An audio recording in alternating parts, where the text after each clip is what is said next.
My name is Jal and I work here for Emirates Bank International.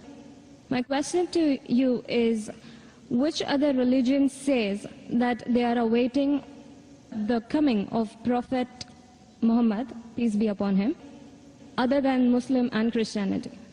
Sister asked the question that which other religion besides Islam and Christianity says that Prophet Muhammad will come.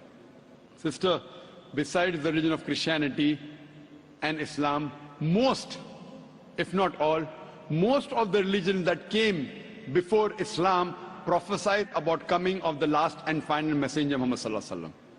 I've given a talk on Muhammad in the various world religious scriptures. Besides Christianity, you also find in Judaism about Muhammad.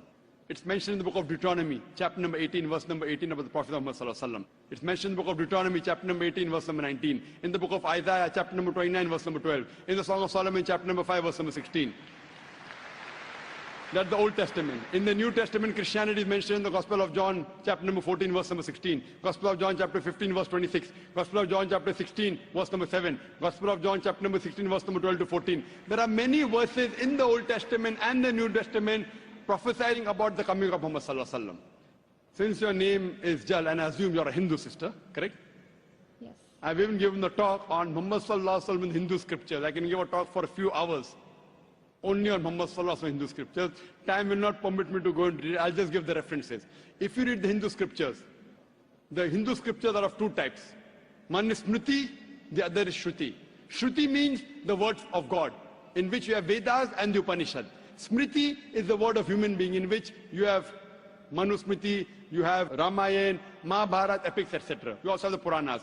If you read Bhavishya Purana, it's mentioned Bhavishya Purana, Parva 3, Khanda 3, Adhyay 3, Shlokas 5 to 8, which speaks about Muhammad. It's mentioned Bhavishya Purana, Parva 3, Khanda 3, Adhyay 3, Shlokas 10 to 27, talking about Muhammad as the Malaika.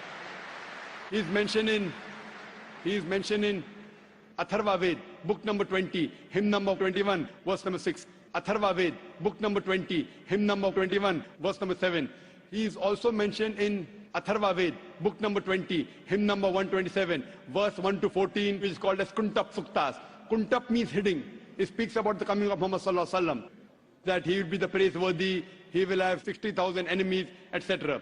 He is also mentioned in Rig Ved, book number 1, chapter number 53, verse number 9.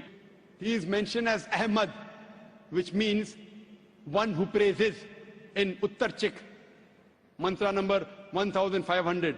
It's mentioned in Indra, chapter number 2, verse number 152. Yajurved, chapter number 31, verse number 18. He's also mentioned in Atharva Ved, book number 20, hymn number 126, verse number 1 to 14. He is called as Narashansa. Nar means man, person. Shansa means coming from Prashansa, praiseworthy. A man who's praiseworthy. If you translate Narashansa, man who's praiseworthy, into Arabic, it means Muhammad. He's prophesied as Muhammad in Rig Ved, book number 1, hymn number 13, verse number 3. In Rig Ved, book number 10, hymn number 64, verse number 3. He's mentioned Rig Ved, book number 2, hymn number 3, verse number 5. Rig Ved, book number 5, hymn number 5, verse number 2. He's also mentioned Yajurved, chapter number 20, verse 37. Yajurved, chapter number 21, verse number 31. I can go on and on and on, mentioning only the references of Muhammad mentioned in Hindu scriptures. Due to limitation of time, I will just touch on one prophecy a little bit in more detail. He's been prophesied as the Kalki Avatar. You know, when you read the Kalki Purana, book number 2, verse number 5, 7, 9, 11, 14, he's prophesied as the Kalki Avatar. And it's mentioned there that his father's name will be Vishnu Yas. Vishnu means God, Yas means servant, servant of God. If you translate to Arabic, it's Abdullah. The father of the name of Muhammad was Abdullah.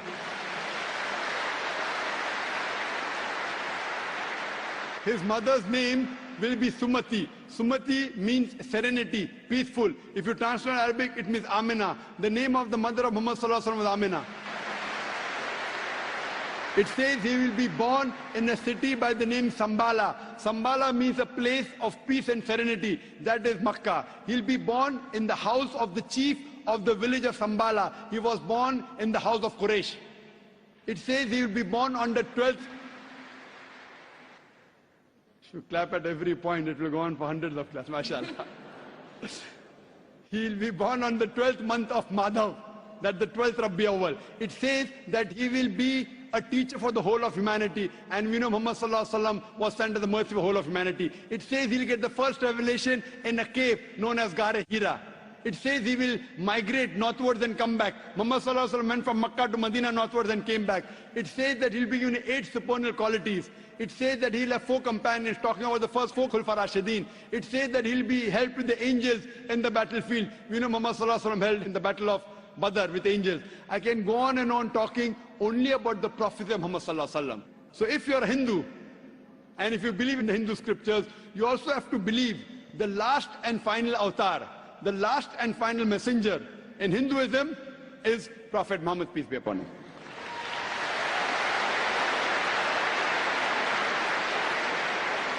However, Doctor, according to Hinduism, the Kalki avatar is still being awaited. So are you, is it that If you have we are not- just not aware about it? You said the Kalki avatar is yet awaited. If you have not recognized the Kalki avatar, you are to blame, not me.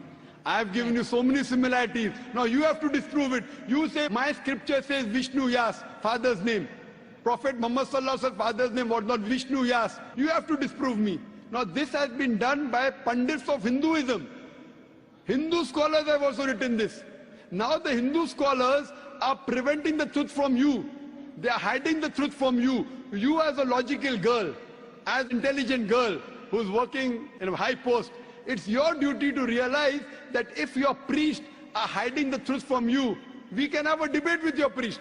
You can call the doctors of divinity. You know, I have had dialogues with Pandits. You know, one of the very famous is Sri Ravi Shankar. He never disagreed. He agreed. He agreed with what I said about oneness of Almighty God, has got no images. He believed in Prophet Muhammad Sallallahu Alaihi Wasallam. He did not accept that's a different thing because he will lose his following. Therefore, sister, do you have a following? So you have no fear to lose the following. So when I've given you so many references with giving quotations, I'm not pulling a fast one. You can very well go and check and verify. But after you verify, do you accept in the last and final messenger? Do you? Yes.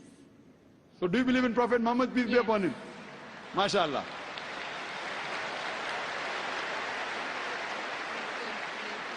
Do you believe that there's one God? Yes, I do. Do you believe Almighty God has got no images? Yes, I do. So you believe there's God and he has no images? Yes. And do you believe Prophet Muhammad is a messenger of God? Yes, I do. Then you're a Muslim, sister. What you said is the Shahada in English. Do you want to repeat in Arabic if you want, sister?